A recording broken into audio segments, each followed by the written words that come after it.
إن الحمد لله نحمده ونستعينه ونستغفره ونعوذ بالله من شرور أنفسنا ومن سيئات أعمالنا من يهده الله فلا مضل له ومن يضلل فلا هادي له وأشهد أن لا إله إلا الله وحده لا شريك له وأشهد أن محمدا عبده ورسوله يا أيها الذين آمنوا اتقوا الله حق تقاته ولا تموتن إلا وأنتم مسلمون يا أيها الناس اتقوا ربكم الذي خلقكم من نفس واحدة وخلق منها زوجها وبث منهما رجالا كثيرا ونساء واتقوا الله الذي تساءلون به والأرحام إن الله كان عليكم رقيبا يا أيها الذين آمنوا اتقوا الله وقولوا قولا سديدا يصلح لكم أعمالكم ويغفر لكم ذنوبكم ومن يطع الله ورسوله فقد فاز فوزا عظيما أما بعد إن خير الكلام كلام الله وخير الهدي هدي محمد صلى الله عليه وسلم وإن شر الأمور محدثاتها وكل محدثة بدعة وكل بدعة ضلالة وكل ضلالة في النار أما بعد. On commence donc aujourd'hui le cours 78 dans l'explication du livre Al-Kaba'ir écrit par le cheikh Mohammed ibn Abdul Wahhab rahimahullah avec les commentaires et les explications de cheikh Salih al-Fawzan hafidhahullah ta'ala. Et donc le chapitre qu'on commence aujourd'hui c'est Babun ma ja'a fil fitan. Babun ma ja'a fil fitan, c'est-à-dire les choses qui ont été ramenées dans les hadiths au sujet des épreuves, des tribulations, des problèmes qui apparaissent dans la Ummah. Et le prophète sallallahu alayhi wa sallam, il a prophétisé dans plusieurs hadiths qu'il y allait y avoir des fitan, des troubles dans cette Ummah. Et il en parle et on va expliquer tout ce qui a été mentionné donc comme verset et comme hadith à ce sujet-là dans le livre par le cheikh Mohammed ibn Abdul Wahhab. Le cheikh il parle des fitan après avoir parlé des sujets qui ont été mentionnés dans les chapitres précédents, au sujet de l'obéissance aux dirigeants et au sujet du fait de sortir contre la jama'a, c'est-à-dire les révoltes contre les dirigeants. Et pourquoi il parle de ça après cela? Parce que le fait de se révolter contre les dirigeants et le fait de sortir contre la jama'a, c'est ce qui cause les fitan en grande partie. S'il y a des fitan dans la Ummah, c'est souvent à cause de ça. Et donc c'est une conséquence de la désobéissance au prophète sallallahu alayhi wa sallam dans les questions qui ont rapport avec le pouvoir et la gouvernance et les questions politiques. Et c'est ça souvent qui cause des fitan entre les musulmans et leurs dirigeants. Donc il parle de ça après. Et donc on voit la relation qu'il y a entre les chapitres. Le cheikh il cite dans ce chapitre comme verset dans le Coran وَقَوْلُ اللَّهِ تَعَالَى وَاتَّقُوا فِتْنَةً لَا تُصِيبَنَّ الَّذِينَ ظَلَمُوا مِنْكُمْ خَاصَّةً الآية وقوله وهو الذي هو القادر على أن يبعث عليكم عذابا من فوقكم أو من تحت أرجلكم أو يلبسكم شيعا الآية. Donc le cheikh il mentionne deux versets. Le premier verset est craignez une fitna, une épreuve, une tentation. Ou, le terme fitna il peut avoir plusieurs significations. Hein? Donc craignez une fitna qui ne touchera pas uniquement aux injustes d'entre vous ou à ceux d'entre vous qui ont fait de l'injustice. C'est-à-dire que la fitna quand elle tombe, elle est générale. Hein? Ceux qui n'ordonnent pas le bien, n'interdisent pas le mal aux autres, ils risquent d'être touchés par le mal qui touche les gens, même si eux-mêmes ils étaient bons en eux-mêmes, parce que ils n'ont pas ordonné le bien, ils n'ont pas interdit le mal, ils n'ont pas réformé la société. Donc on va donc expliquer ce premier verset-là après avoir lu l'autre. Le cheikh il dit comme deuxième verset وَهُوَ الْقَادِرُ عَلَىٰ أَنْ يَبْعَثَ عَلَيْكُمْ عَذَابًا مِنْ فَوْقِكُمْ. C'est-à-dire Allah subhanahu wa ta'ala, c'est lui qui a la capacité de faire tomber sur vous un châtiment de par au-dessus, par au-dessus de vous. أو من تحت أرجلكم, ou par en dessous de vos pieds. أو يلبسكم شيعا, ou bien il vous fait tomber dans le schisme et la division.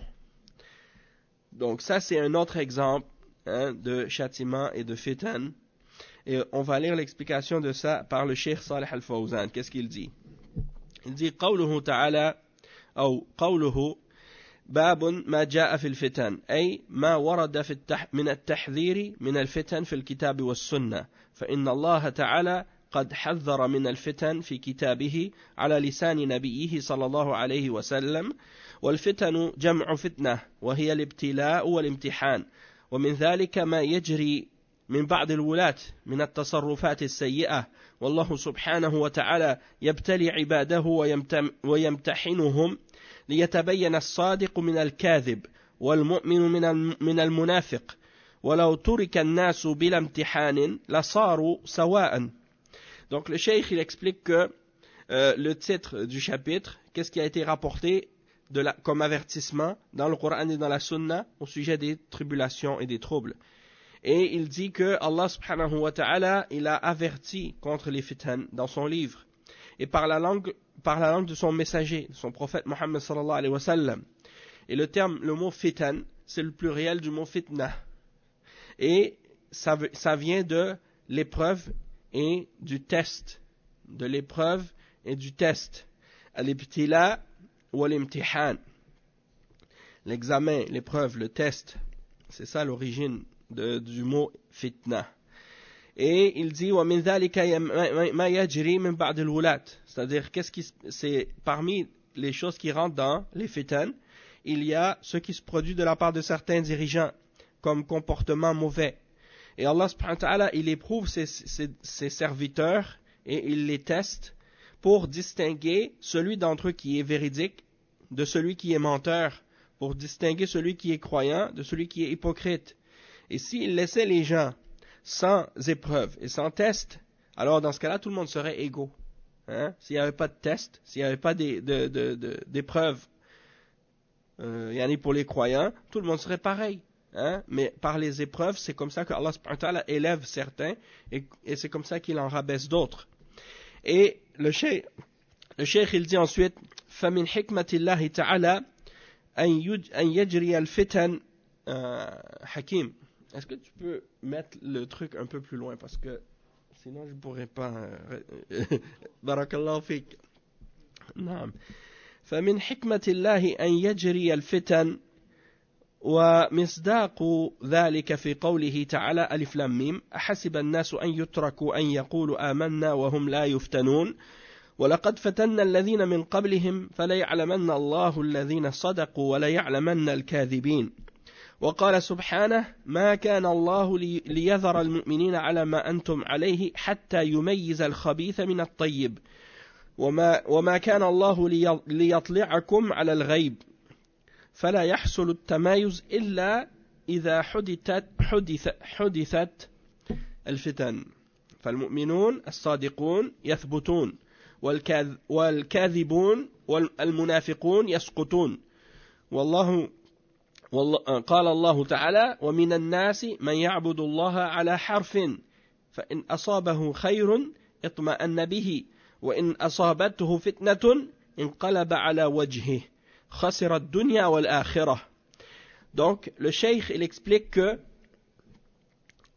Allah subhanahu wa ta'ala, ça fait partie de sa sagesse qu'il a voulu qu'il y ait des épreuves et des fitan qui se produisent. Et c'est pour confirmer la parole du Coran lorsqu'il dit dans le verset 1 à 3 dans Surat Al-Ankabut, Alif Lam Mim, est-ce que les gens pensent qu'ils seront laissés à dire nous croyons et que nous n'allons pas les éprouver? Nous avons certes éprouvé ceux qui sont venus avant eux pour que Allah sache qui d'entre eux allait être véridique et pour qu'il sache qui sont les menteurs. Il dit, et également ce qui est dit dans le verset 179 dans Surat Al-Imran, dans lequel Allah subhanahu wa ta'ala dit ce qui signifie que Allah subhanahu wa ta'ala, il ne va pas laisser les croyants dans l'état dans lequel ils sont jusqu'à ce qu'ils distinguent entre le mauvais et le bon. Jusqu'à ce qu'ils distinguent entre le mauvais et le bon. Et Allah n'est pas tel à vous laisser connaître l'invisible. Allah subhanahu wa ta'ala ne va pas vous dévoiler l'invisible. Mais c'est pour nous montrer qu'il y a une sagesse dans le fait qu'il y ait des épreuves pour les croyants. Et c'est pour distinguer le bon du mauvais. Donc il y a une sagesse là-dedans. Il dit فَلَا يَحْصُلُ التَّمَايُزُ. Donc il n'y aura pas de distinction, de distinction entre le bien et le mal, le mauvais et le bon, entre le croyant véridique et l'hypocrite et le menteur, excepté par les épreuves et par les tests. Hein, des fois, les gens ils disent « Ah, mais pourquoi il y a toujours des problèmes? Pourquoi il y a toujours des difficultés? Pourquoi il y a toujours des épreuves? Hein? Pourquoi? Parce qu'ils voudraient ou ils souhaiteraient parfois que tout soit toujours bien, tout aille toujours bien, et que tout soit toujours facile, et que tout soit toujours rose, hein, comme on dit. Mais c'est pas pour ça que Allah subhanahu wa ta'ala a créé cette dunya. Allah subhanahu wa ta'ala, il n'a pas créé le monde dans lequel on vit dans le but de laisser les gens vivre une vie de calme et de paix et de repos. Parce que cette vie d'ici-bas, c'est pas le paradis. Hein? C'est un monde et une vie qui est un test à la base, une épreuve. Et donc c'est normal qu'il y ait des épreuves et des difficultés. Et le cheikh, il explique que les croyants qui sont véridiques, eux, ils vont rester fermes dans les épreuves. Tandis que les menteurs hypocrites, eux, ils vont tomber. Hein? Et il mentionne le verset 11 dans Surat Al-Hajj, dans lequel Allah subhanahu wa ta'ala dit ce qui signifie: et parmi les hommes, il y en a qui adorent Allah subhanahu wa ta'ala à la limite. À la limite, c'est-à-dire, s'ils trouvent un bien, eh bien, ils sont en paix et ils sont tranquilles.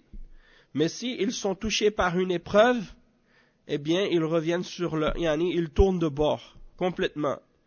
Et donc, ils perdent ainsi cette vie d'ici-bas et ils perdent l'au-delà à cause de ça. Donc, le vrai croyant, non. Le vrai croyant, il est ferme. Que ce soit une situation difficile ou une situation facile, il reste accroché. Et le cheikh, il dit: وَالْفِتْنَةُ عَلَىٰ أَنْوَاعٍ فِتْنَةُ شُبُهَاتٍ وَفِتْنَةُ شَهَوَاتٍ فأما فتنة الشبهات فتكون في العقيدة كفتنة الخوارج والمعتزلة والجهمية والشيعة وغيرهم من الفرق الذين انحرفوا في عقيدتهم بسبب الشبهات التي بدت لهم. وكذلك الشبه التي أضلت عباد القبور الذين عبدوا غير الله حيث طافوا بالقبور وذبحوا لها وطلبوا من أصحابها العون والمساعدة وتوسلوا بهم.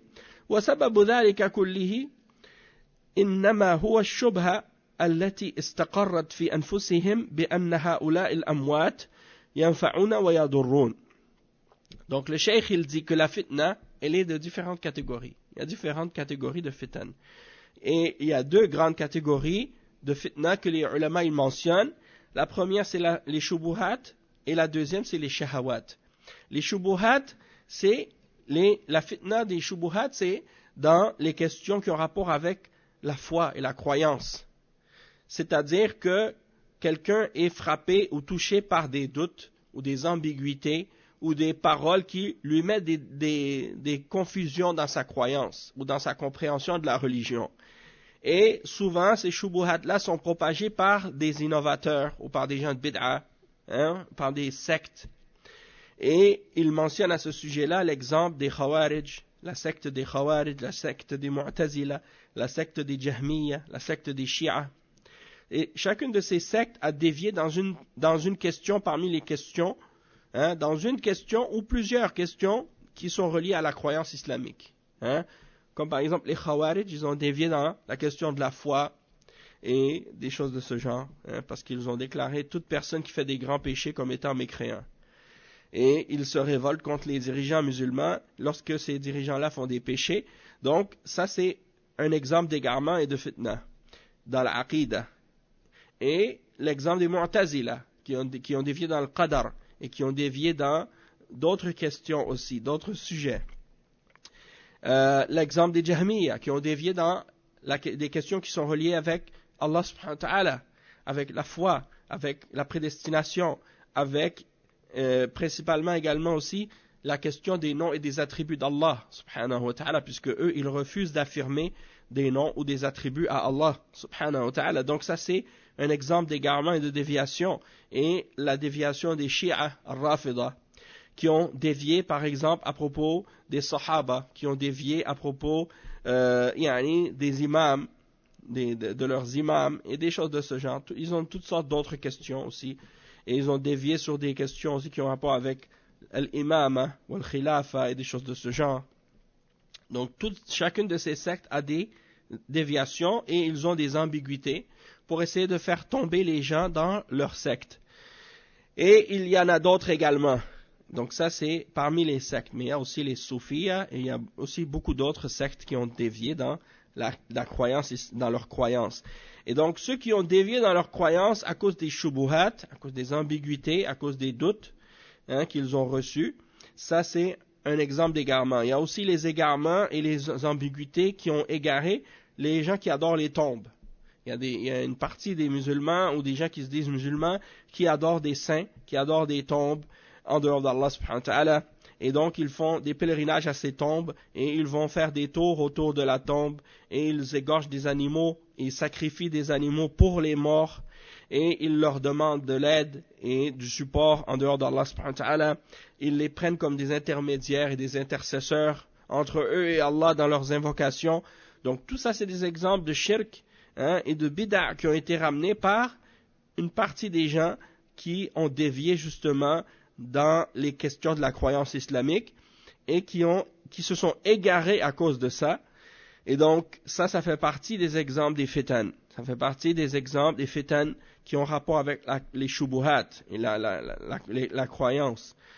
Et c'est souvent parce qu'on leur a lancé une ambiguïté qui est restée prise en eux-mêmes et ils n'ont pas su comment la repousser ou la réfuter à cause de leur manque de savoir ou leur manque de compréhension ou leur manque de connaissance des textes de la révélation. Et donc ils ont cru que les morts pouvaient leur profiter ou leur nuire en dehors d'Allah subhanahu wa ta'ala et donc ils sont tombés dans le shirk à cause de ça. Donc ça c'est la catégorie des fitan qui sont reliés aux shubuhat, aux ambiguïtés et à la croyance. Maintenant, il y a des fitan qui sont reliés aux shahawat. Et shahawat, c'est ce qu'on appelle les tentations reliées au péché et aux choses interdites. Et le cheikh il dit وَأَمَّا فِتْنَةُ الشَّهَوَاتِ فَهِيَ أَخَفُّ وَتَكُونُ فِي الْمَعَاصِي وَهِيَ دُونَ الشِّرْكِ كشرب الخمر والزنا فهذه الأمور تشتهيها النفوس فتميل معها.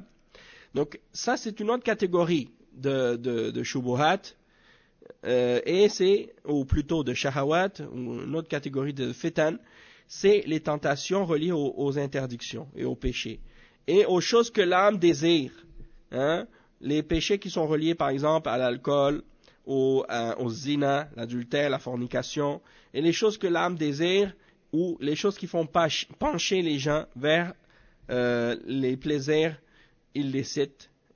Et donc le cheikh il dit وقد تكون الفتن بالمصائب فالله عز وجل يبتلي عباده بالمصائب ولهذا قال تعالى ولنبلونكم بشيء من الخوف والجوع ونقص من الأموال والأنفس والثمرات وبشر الصابرين الذين إذا أصابتهم مصيبة قالوا إنا لله وإنا إليه راجعون. فهذا موقف أهل الإيمان عند المصائب، الصبر والاحتساب والاستسلام لقضائه تعالى. وأما موقف ضعاف الإيمان عند المصائب فإنهم يتسخطون ويشتكون فتراهم يلجؤون على النياحة وضرب الخدود وشق الجيوب. Donc le cheikh il explique qu'il y a aussi une autre catégorie de fitan qui sont reliés aux malheurs, les malheurs qui nous atteignent, les malheurs qui nous touchent dans la vie. Et Allah subhanahu wa ta'ala, il éprouve ses serviteurs par ces différents malheurs qui peuvent les toucher, comme par exemple, comme le cheikh il mentionne le verset 155 dans Surat Al-Baqarah, dans lequel Allah subhanahu wa ta'ala dit qu'il va nous éprouver par quelque chose de la crainte, de la faim, d'un manque de biens, ou d'une perte de vie, ou bien par la perte des fruits, et ainsi de suite. Et ça c'est comme par exemple la mort d'un proche, la perte de biens par un malheur relié à des accidents, des catastrophes, des malheurs, de toutes sortes, qui peuvent toucher à nos personnes, qui peuvent toucher à nos biens, qui peuvent toucher à nos proches, et ainsi de suite. Et tout ça, ça fait partie des épreuves, et c'est pour ça que Allah subhanahu wa ta'ala, il dit à la fin du verset, et annonce la bonne nouvelle aux endurants, aux patients. Ceux qui, lorsqu'ils sont touchés par un malheur quelconque, disent, c'est à Allah, c'est d'Allah que nous venons, et c'est vers lui que nous retournons. Et ça, c'est la position des gens de la foi. Lorsqu'ils sont touchés par un malheur quelconque, ils font preuve de patience et d'endurance, et ils vont dire, Inna lillahi wa inna ilayhi raji'un. Et donc, ils font preuve d'endurance, ils cherchent la récompense d'Allah dans ce malheur-là. Et comment ils cherchent la récompense d'Allah dans ce malheur? C'est en étant patient, en étant satisfait de ce que Allah a décrété, et en remerciant Allah subhanahu wa ta'ala du fait que ils auraient pu avoir une épreuve plus dure, mais Allah les a épargnés en leur donnant quelque chose de plus facile à supporter, puis de se soumettre et d'accepter le jugement d'Allah subhanahu wa ta'ala. Tandis que les gens qui ont la foi faible, lorsqu'ils sont frappés par un malheur quelconque, au lieu de se retenir, eh bien, ils commencent à se mettre en colère contre Allah, ou de se plaindre de ce que Allah a décrété, commencent à critiquer le décret divin, la prédestination, et ainsi de suite. Et donc, tu les vois commencer à se lamenter. Ils se lamentent, ils se frappent, ils vont déchirer leurs vêtements, des choses de ce genre. Pourquoi? Parce que ils n'ont pas de sabr.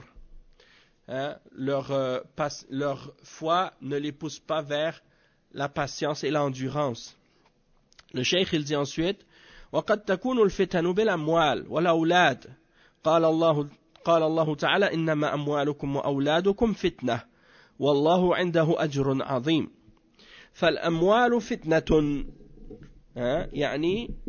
هل يلتزم صاحب الأموال بالكسب الحلال والإنفاق بما يرضي الله تعالى أو يحمله حب المال على المجازفة بالمعاملات فيقع في الربا والميسر وما أشبه ذلك من البيوع المحرمة والمكاسب المحرمة.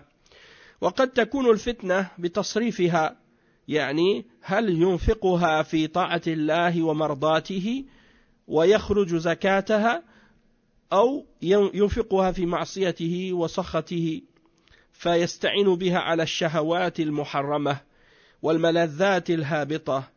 وأما الفتنة في الأولاد فتكون في تربيتهم، هل يربيهم على الطاعة والخير ويصبر على ما يصيبه من جراء ذلك من التعب أم يتركهم ويضيعهم.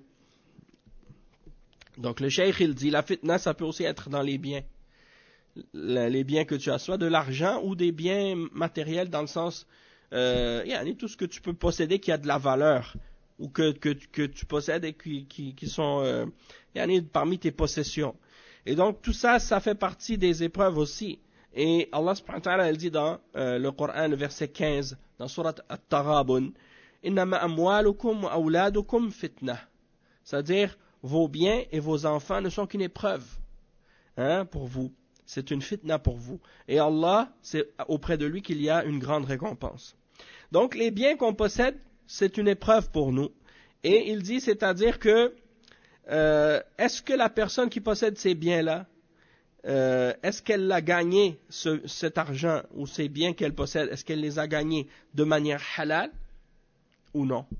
Est-ce qu'elle l'a gagné de manière halal ou non? Est-ce qu'il la dépense d'une manière qui satisfait Allah ou non? Est-ce que son amour pour l'argent le poussera à dépasser la limite dans les transactions qu'il va faire et qu'il va tomber dans le riba ou dans al-maysir? Al-maysir, c'est les jeux de hasard, des choses de ce genre. Donc, parmi les différentes transactions économiques qui sont interdites par l'islam. Wa alaykum salam wa rahmatullah. Et donc, c'est ça qu'il faut prendre en considération. Il dit, et c'est possible également que la fitna soit dans la façon dont il va dépenser ces biens-là. Comment il va les dépenser, comment il va les utiliser. Est-ce qu'il va les dépenser dans l'obéissance d'Allah et dans ce qui amène son agrément? Et est-ce qu'il va faire sortir la zakat de cet argent ou de ces biens? Ou bien il va les dépenser dans le péché et dans la désobéissance et dans ce qui amène la colère d'Allah. Et il va les utiliser pour s'aider à faire ce qui est interdit parmi les tentations interdites et les plaisirs illicites. Tandis que la fitna à propos des enfants, eh bien, ça c'est dans la situation où tu dois les éduquer, tes enfants. Et parmi les choses que tu as comme responsabilité, que Allah t'a donné des enfants, tu dois veiller à leur éducation. Maintenant, est-ce que tu vas les éduquer et les élever sur l'obéissance d'Allah et sur le bien et sur le fait d'être de faire leur obligation, de s'abstenir de ce qui est interdit, et tu vas être endurant sur tout ce qui va découler de cette éducation-là que tu leur donnes, comme par exemple la fatigue et l'effort que tu vas dépenser pour cette éducation-là. Parce que l'éducation, c'est quelque chose qui est fatigant. C'est quelque chose qui n'est pas facile. Déjà pour l'éducation des enfants, il faut commencer par soi-même. Tu ne peux pas éduquer tes enfants si toi-même tu n'es pas exemplaire. Et deuxièmement aussi, tu dois dépenser beaucoup d'énergie et beaucoup de temps à leur expliquer et leur enseigner chaque chose. Donc ça demande beaucoup de temps et beaucoup d'efforts et beaucoup d'énergie. Donc, ça fait partie des épreuves. Ça fait partie des épreuves. Et donc, est-ce que tu vas faire cet effort-là et que tu vas endurer cette fatigue, ou bien tu vas les délaisser et les abandonner? Tu les laisses à eux-mêmes. Tu dis, bon, moi je suis fatigué là, avec les enfants, j'abandonne, j'arrête. Je les laisse, ils vont s'occuper toutes seuls, ils vont s'éduquer toutes seules. Allahul Musta'an. Donc il dit, وَمِنَ الْفِتَنِ كَذَلِكَ فِتْنَةُ النَّاسِ بَعْضُهُمْ بِبَعْضٍ فالله يبتلي المؤمن بالمنافق والمسلم بالكافر ويبتلي أولياءه بأعدائه قال تعالى وكذلك جعلنا لكل نبي عدوا من المجرمين وكفى بربك هاديا ونصيرا والله يبتلي المؤمنين بالكفار من أجل أن يقوم المسلمون بالدعوة والجهاد في سبيل الله ومن أجل إعلاء كلماته فالفتن كثيرة ومتنوعة فهل يخرج منها المؤمن أم لا يخرج فالخطر عظيم ولا بد للمؤمن أن يثبت على دينه ويصبر لا سيما في آخر الزمان الذي تكثر فيه هذه الفتن وتشتد أكثر من ذي قبل بسبب غربة الدين وقلة المناصرين والله المستعان. Donc le cheikh il dit que les fitans, il y a aussi la fitna des gens. La fitna des gens les uns avec les autres. Le cheikh il l'a pas mentionné, mais il y a un verset qui dit وَكَذَلِكَ جَعَلْنَا بَعْضُكُمْ فِتْنَةً وَكَذَلِكَ جَعَلْنَا بَعْضُكُمْ لِبَعْضٍ فِتْنَةً أَتَصْبِرُونَ.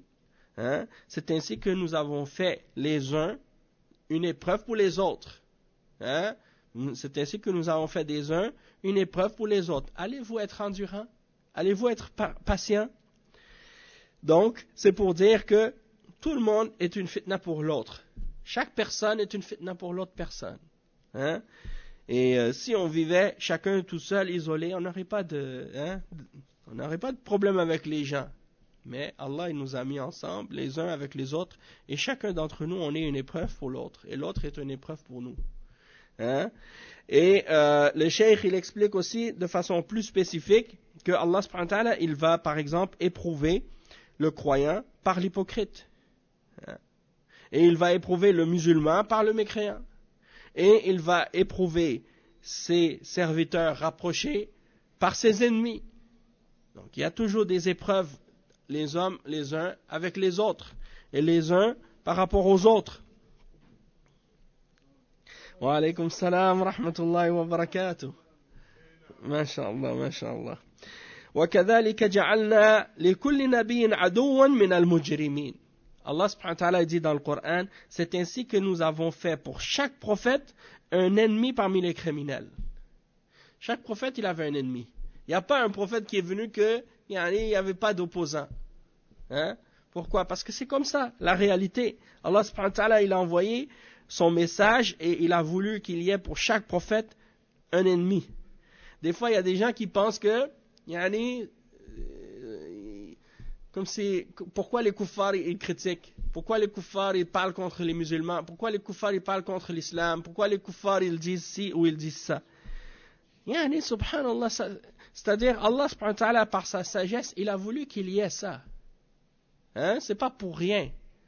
D'accord? Et c'est normal qu'il y ait ça, puisque même les prophètes, ils n'ont pas été épargnés de ça. Donc aujourd'hui, les gens, Allah al-Musta'an, ils veulent que les kuffars soient des gens qui aiment l'islam et qui aiment les prophètes et qui aiment les messagers, qui aiment la révélation, qui aiment les anges, qui aiment Allah subhanahu wa ta'ala. Dans ce cas-là, ils ne seraient pas des kuffars. Hein? Dans ce cas-là, ils seraient des musulmans.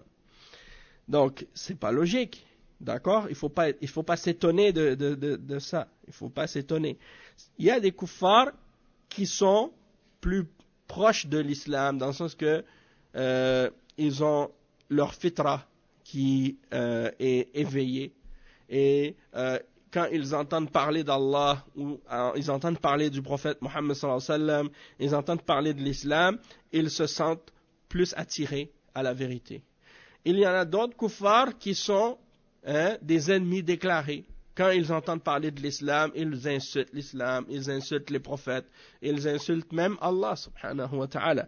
Donc il y a des degrés parmi les kuffars, mais peu importe, le devoir du croyant, c'est d'appeler les gens à la fois, s'il a de la connaissance et de la capacité, de les appeler avec la science qu'il possède, à se soumettre à Allah subhanahu wa ta'ala. C'est ça son devoir et sa responsabilité. Le cheikh, il dit, Allah subhanahu wa ta'ala est suffisant. Il mentionne le verset وَكَفَى بِرَبِّكَ هَادِيًا وَنَصِيرًا. هَادِيًا, Allah subhanahu wa ta'ala est suffisant comme guide, وَنَصِيرًا, comme défenseur, défenseur de la vérité. Et il dit, le cheikh il dit, Allah subhanahu wa ta'ala, il éprouve les croyants par les kuffars dans le but que les musulmans appellent à l'islam, dans le but que les musulmans fassent la da'wah, et également dans le but qu'ils luttent dans le sentier d'Allah subhanahu wa ta'ala pour élever la parole d'Allah. Et donc, les fitan, elles sont nombreuses. Et on voit, parmi les exemples que le cheikh il a mentionné, qu'il y a différentes sortes. Il y a la fitna, comme on a dit, des shubuhat, la fitna des shahawat, la fitna des malheurs, Naam, la fitna des biens et la fitna des enfants. Et le frère, il a mentionné la fitna des femmes.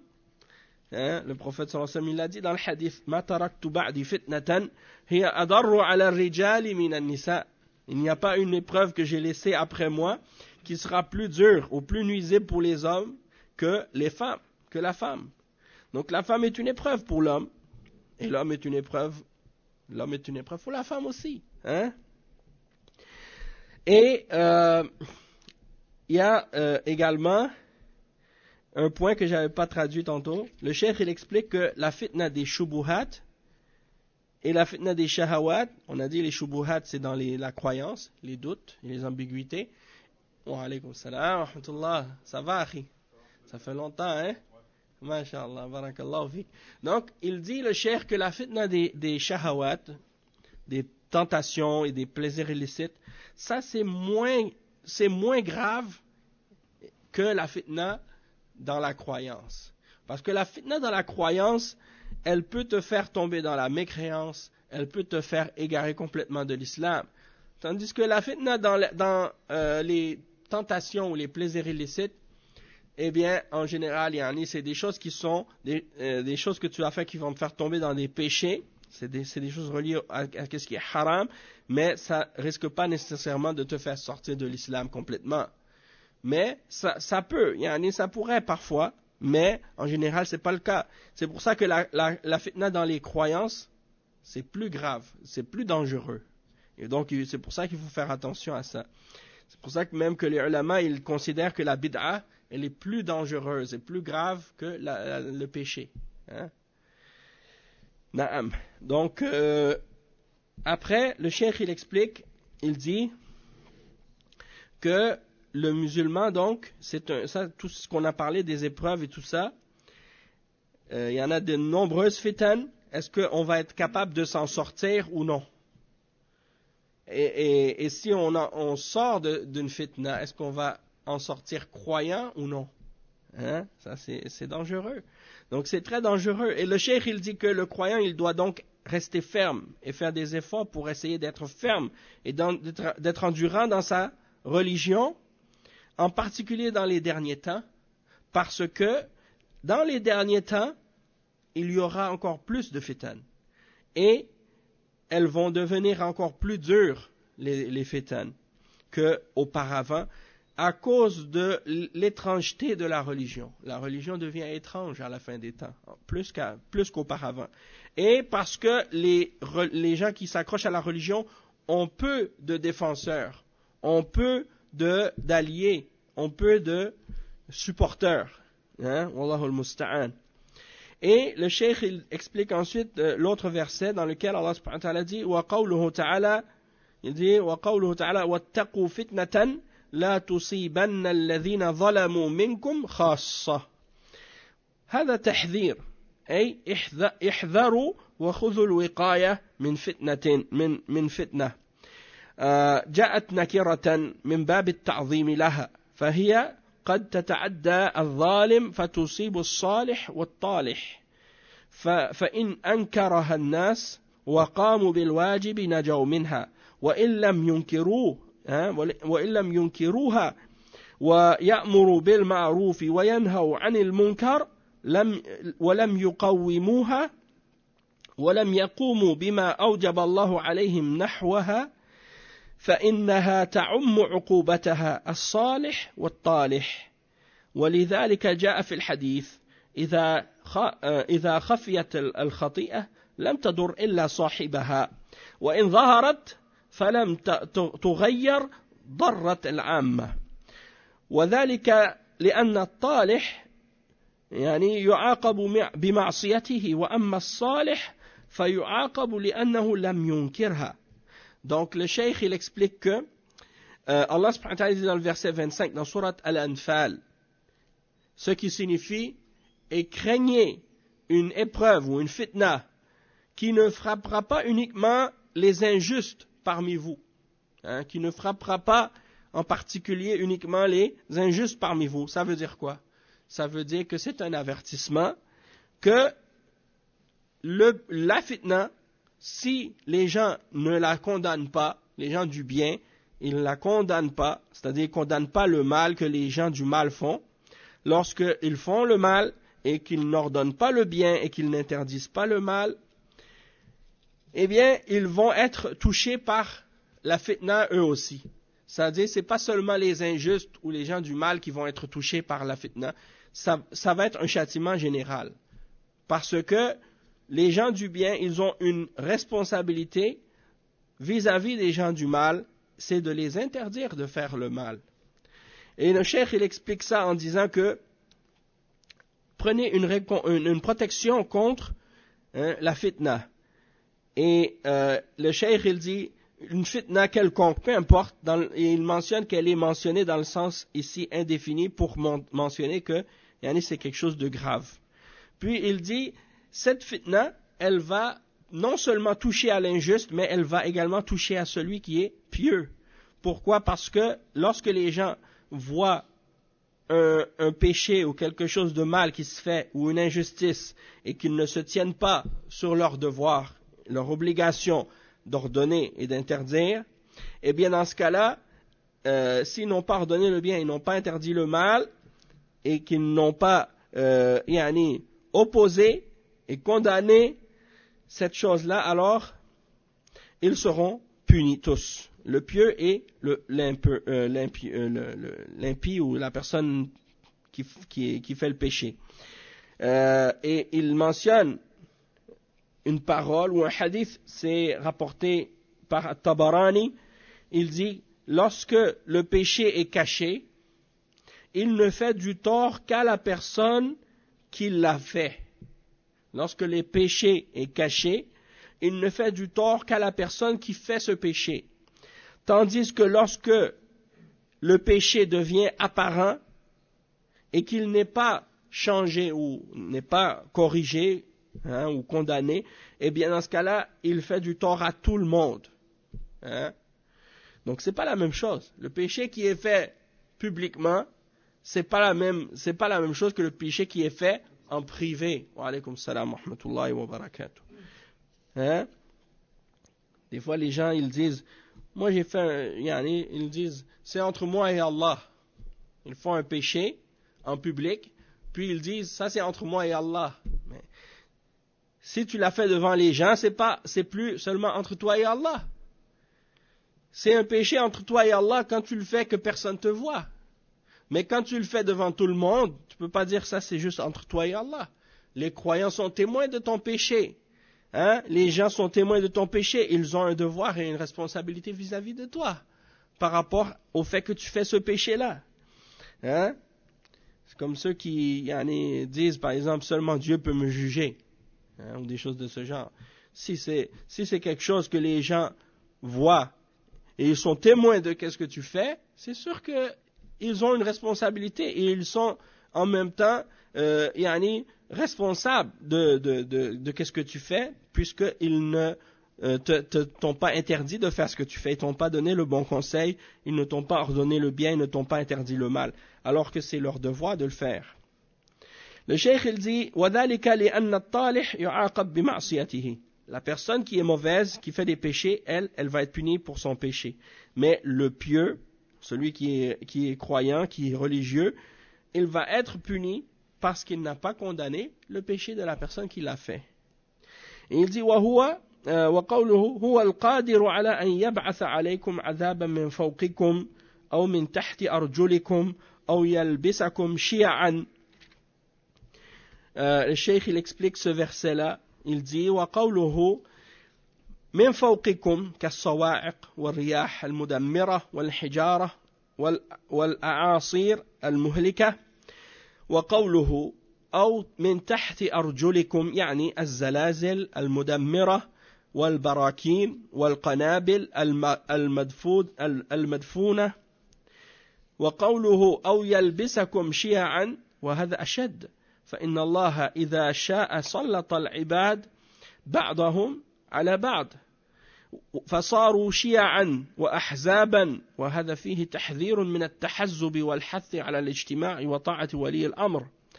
والمقصود أن الله سبحانه وتعالى قد يسلط بعض الناس على بعض كما هو المشاهد اليوم، حيث تحدث هذه الفتن بين الناس وما يعقبها من حروب طاحنة لا لشيء وإنما لأن الله سلط بعضهم على بعض، وسبب ذلك الكفر والمعاصي والاختلاف والتفرق، وجعل الناس شيعا أشد من العذاب الذي يرسله من فوق أو من تحت.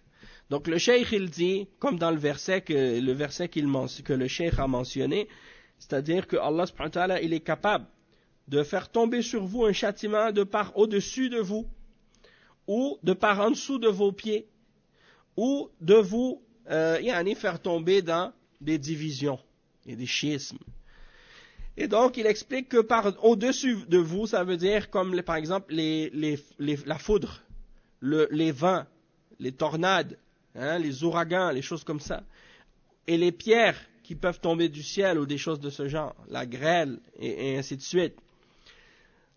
Ou bien par en dessous de vous, par en dessous de vos pieds, comme les tremblements de terre, comme les volcans qui explosent, comme toutes sortes d'autres choses qui peuvent exploser, hein, les tsunamis et autres. Et il dit, ou bien qu'il vous fasse tomber dans le schisme ou la division, et il dit ça c'est encore plus grave. Car Allah subhanahu wa ta'ala, il fait que certains serviteurs frappent d'autres ou écrasent d'autres. Et donc ils deviennent des groupes et des sectes et des partis. Et ça c'est un avertissement contre le fait de se séparer et de se diviser en groupes. Et c'est une incitation à s'unir et à obéir à celui qui est responsable et qui est dirigeant sur les musulmans. Et il dit, le but et l'objectif de ce que Allah subhanahu wa ta'ala mentionne ici, c'est pour clarifier que Allah subhanahu wa ta'ala, il peut mettre certaines personnes au-dessus d'autres.